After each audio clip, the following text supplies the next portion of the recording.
नमस्कार दोस्तों, मैं हूं डॉक्टर बेड़ुधर रौतिया, प्रोफेसर अपला। आप देख रहे हैं law order and civil rights YouTube channel.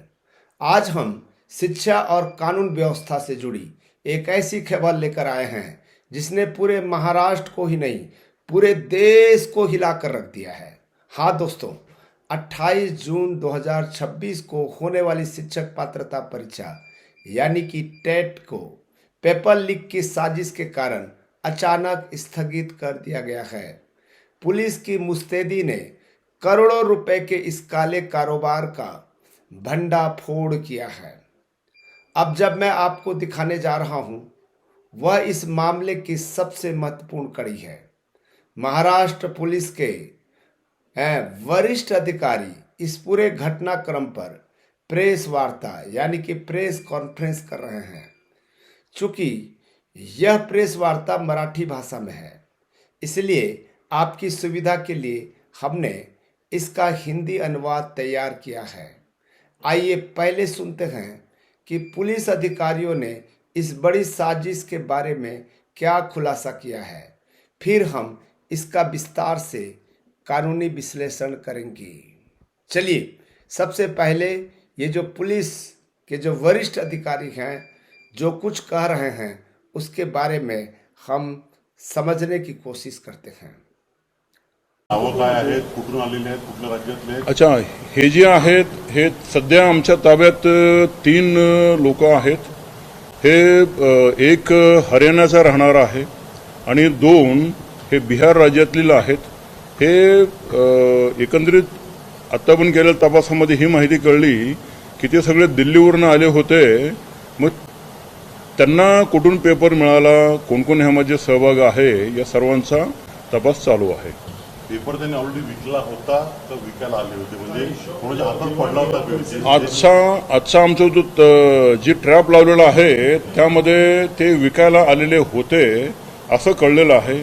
परंतु यांनी हा पेपर कोणाकोणाला विकला होता, कोण कोण त्या सहभागी होतं, त्या अनुषंगाने पण आमचा तपास चालू आहे। ज्याला विकायला आले होते त्याची काय माहिती मिळाली का? त्याला नाही, या ठिकाणी आम्ही गोपनीय बातमीदारातर्फे ही माहिती कळली होती की ते विकायला येणार आहेत। त्यामुळे त्या अनुषंगाने आम्ही ट्रॅप लावला होता आणि त्या ट्रॅपमध्ये त्यांना ताब्यात घेतलेलं आहे। कोणाला विकायला आले ते माहित पडलं का? कोणाला विकायला आले? नाही, याच्यामध्ये एकूण 1.5 करोड रुपये त्यांची अपेक्षा होती, तेवढी मागणी केली होती। त्यानंतर त्यांच्या सिस्टमप्रमाणे ते त्यांचे जे काही विकत घेणारे आहेत त्यांना विकणार आणि नंतर ते खाली जे कॅन्डिडेट आहेत, शिक्षक कॅन्डिडेट आहेत, त्यांना विविध रकमामध्ये पेपर देऊन ते विकणार होते। हे कोणाला विकणार होते? दादा एक मिनिट, मराठीमध्ये लाईव्ह चालू सॉरी प्लीज। साहेब, हे पेपर ज्याला विकायला येणार होते ते कुठल्या विद्यार्थ्याला विकणार होते? कुठली शैक्षणिक संस्था होती, क्लासेस होते, काय होतं? काही सध्या अशी कुठली माहिती प्राथमिकदृष्ट्या समोर आलेली नाहीये, परंतु याच्यामध्ये आम्ही सर्व शक्यता गृहीत धरलेली आहे। याच्यामध्ये जे काही त्यांचे प्रॉस्पेक्टिव्ह बायर्स असतील किंवा इतर जे कोचिंग सेंटर्स असतील, हे सर्व शक्यता तपासामध्ये आम्ही गृहीत धरलेली आहे। यामध्ये मिळून देखील काही शिक्षकांचा सहभाग नाही, असं कुठलं आता पण आढळलं नाहीये। हे जे पेपर होते, हे पेपर जे होते हे दिल्लीवरनं लोक घेऊन निघाले होते। हे फक्त भिवंडीपुरते मर्यादित नाहीत। यामध्ये शिक्षण विभागाची जी पद्धत आहे त्याप्रमाणे पूर्ण राज्यासाठी SOP तयार करून ते पेपर सेट करतात। त्यामधील हे पेपर त्यांनी दिल्लीवरनं आणलेले होते। नाही, यामध्ये आतापर्यंत केलेला प्राथमिक तपास आहे। आता फक्त FR दाखल झालेला आहे, पंचनामा केलेला आहे। यामध्ये ज्यांचा सहभाग असेल त्या सर्व तपासामध्ये या सर्व गोष्टी काही दिवसांनी तुम्हाला सांगू। आता सध्या सर्व शक्यता मात्र आम्ही गृहीत धरलेल्या आहे। आरोपींची नावं देतो आम्ही तुम्हाला। त्यांचं बॅकग्राऊंड काय, म्हणजे शिक्षित काय, हे परीक्षा दिली का? ह्याच्यामधील एक आरोपी जो आहे तो यापूर्वी केंद्रीय विद्यालयामध्ये सर्व्हिस लावण्यासाठी दुसऱ्या एका आरोपीला त्यांनी पैसे दिल्याचं कळलेलं होतं। त्यानंतर इतर पण आरोपी हे जे आहेत यापूर्वी एक वेळा परीक्षा दिलेली आहे, ते नापास झाले होते आणि हे जे आरोपी आहेत यांचा पूर्व इतिहास, त्यांना कुठून मिळालं ते पण आम्ही सर्व माहिती आम्ही घेणार आहोत. बिलकुल शक्यता नाकारता येत नाही आहे, कारण ज्या तऱ्हेने हा एवढा गंभीर प्रकार झालेला आहे त्यामध्ये टोळी असू शकते. त्या अनुषंगाने पण आम्ही विविध कलम पण लावलेले आहेत आणि त्या अटक करण्याची आम्ही कारवाई करणार आहोत.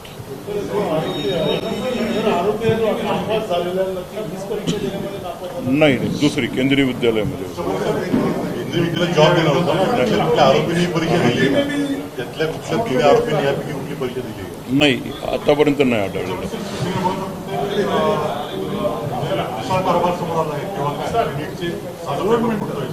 नाही, म्हणजे यामध्ये आपल्याला सांगितलं की प्रत्येकाकडून पोलीस खात्याकडून तपास चालू झालेला आहे. त्यामुळे ह्याच्यामध्ये SOP, कोण कोण दुर्लक्ष, सहभाग या सर्व अनुषंगाने आम्ही तपास करणार आहोत. हा तपासाचा भाग होईल. सध्या फक्त दिल्लीचं कनेक्शन समोर आलंय. आता इथल्या मुंबई इतर ठिकाणचं काही नाही, आतापर्यंत फक्त दिल्ली, बिहार इथले लोक ताब्यात घेतलेले आहेत. इतर लोक स्थानिक इथलं कुठलं आढळलेलं नाही. एकूण 4 पेपर आढळलेले आहेत. कोनगाव एरियामध्ये मधून त्यांना ताब्यात घेतलेलं आहे. सकाळी साधारणतः 11च्या दरम्यान पूर्ण टीम बनवून कोनगावमधील एरियामधून ताब्यात घेण्यात आलेला आहे. तर तो सगळं तपासाचा भाग होईल आता ते, कारण सगळ्याच गोष्टी आम्हाला PCR घ्यायचा आहे. सगळ्याच गोष्टी या ठिकाणी सांगणं योग्य नाही. कोनगावमध्ये मराठी सगळं संपलं. प्रश्न ऍड करा.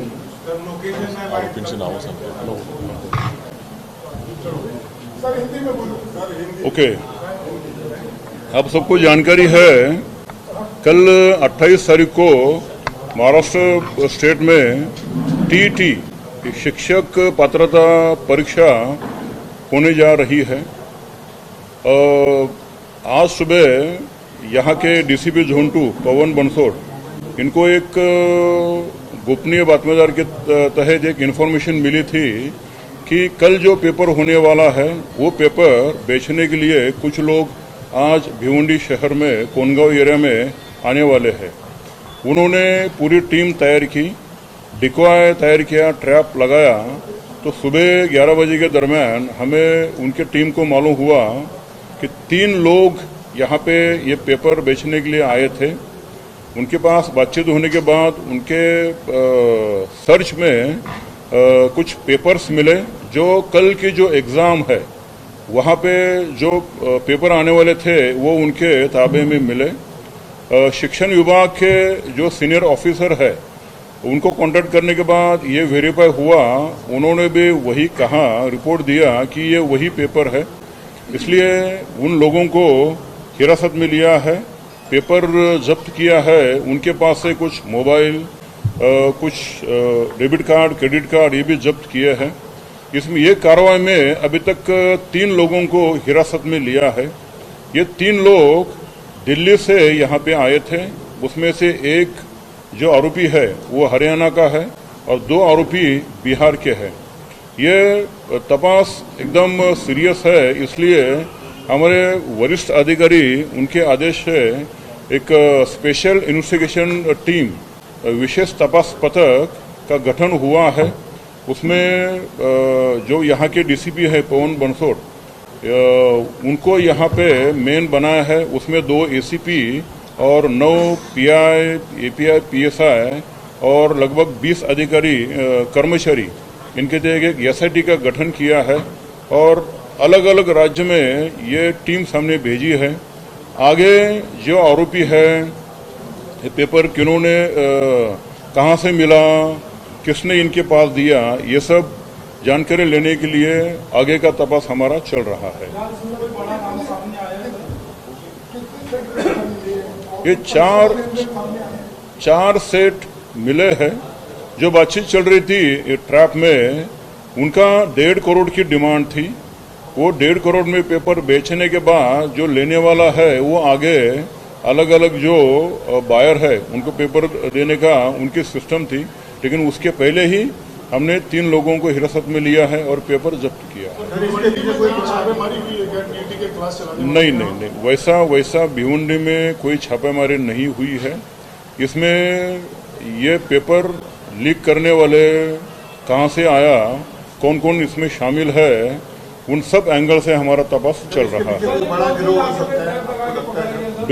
बिल्कुल वो संभावना हमें गुरुत्व दी है कि बहुत बड़ा गिरोह हो सकता है। उसी एंगल से इसमें सेक्शन भी लगाया है और उसके तहत आगे की कार्रवाई हमारी चल रही है। इससे पहले जो टीवी का जो पेपर लीक हुआ था 2019 में, जिसमें जो है 7,000 लोगों का पात्र घोषित है, तो उनका भी कुछ कलेक्शन मिला है क्या सर? नहीं, अभी आज ही सुबह कार्रवाई हुई है, तपास एफआईआर दाखिल हुआ है, पंचनामा हुआ है।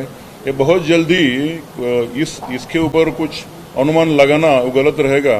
तपास में सब बातें आगे आ जाएगी। सर, आपको ये भी है कि भिवंडी में 2 लाख रुपए में पेपर बेचने का सौदा भी चल रहा था कुछ? ऐसा कुछ जानकारी हमारे पास नहीं है। दिल्ली से आगे ठहरेगी होटल में भी कुछ जानकारी? नहीं, वो सब तपास का भाग है। अभी आरोपी को पीसीआर लेना है। कोनगांव पुलिस स्टेशन एरिया में ये ट्रैप लगाया था। सर, ये पेपर लीक होने की खबर वेबसाइट पे डिस्प्ले हो गई क्या? हाँ? कल एग्जाम है तो लीक होने की खबर डिस्प्ले हो गई क्या वेबसाइट पे, टीवी की वेबसाइट? सर, आरोपियों का बैकग्राउंड क्या है जो पकड़े गए आरोपी? अच्छा, ये आरोपी, इसके पहले उनके खिलाफ गुना भी दाखिल है। एक आरोपी के थोड़ा सा जानकारी हमने लिया, इंक्वायरी करने के बाद मालूम हुआ एक केंद्रीय विद्यालय की परीक्षा उन्होंने दी थी, फेल हुए थे, वो भी ट्राई कर रहे थे। वो इसी गिरोह में कैसे शामिल। दोस्तों, अभी आपने सुना कि किस तरह से परीक्षा शुरू होने के चंद घंटे पहले एक बड़े गिरोह को दबोचा गया है। अब आइए इस पूरे मामले का कानूनी और व्यवस्थापगत विश्लेषण यानी कि एनालिसिस करते हैं। सबसे पहली बात, सुनियोजित साजिश है। ये सुनियोजित साजिश, यह कोई छोटी मोटी चोरी नहीं है। आरोपियों का दिल्ली और बिहार से जुड़ा होना यह संकेत देता है कि यह एक अंतर्राज्यीय गिरोह, इंटर स्टेट गैंग है। आरोपियों ने 1.5 करोड़ की मांग की थी, जिसका मतलब है कि वे इसे आगे कई कोचिंग सेंटरों और अभ्यर्थियों को भारी कीमतों पर बेचने वाले थे।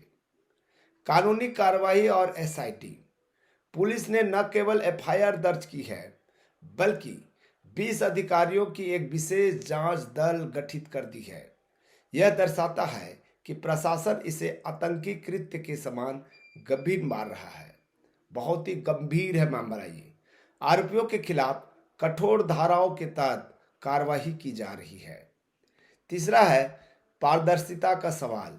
महाराष्ट्र राज्य परीक्षा परिषद ने स्पष्ट कहा है कि परीक्षा पूरी तरह से पारदर्शी होनी चाहिए, इसलिए उन्होंने इसे स्थगित करने का कड़ा फैसला लिया है। और नीट 2026 में हुई अनियमितताओं के बाद प्रशासन पहले से ही सतर्क था, जिसका परिणाम आज हमारे सामने है। अभ्यर्थियों के लिए संदेश। अंत में मैं सभी शिक्षकों और अभ्यर्थियों को कहना चाहूँगा कि कानून अपना काम कर रहा है। भ्रष्टाचार के इस रास्ते पर चलने के बजाय अपनी मेहनत पर भरोसा रखें। 31 अगस्त 2028 की जो डेडलाइन है, उसे पूरा करने के लिए सही रास्ते का चुनाव करें। देखिए दोस्तों, शिक्षा और कानून से जुड़ी हर विश्वसनीय खबर के लिए हमारे channel law order and civil rights को सब्सक्राइब करें। हम इस मामले की हर अपडेट आप तक पहुंचाते रहेंगे। मुझे तो ये समझ में नहीं आया कि पेपर लीक हुआ तो हुआ कैसे।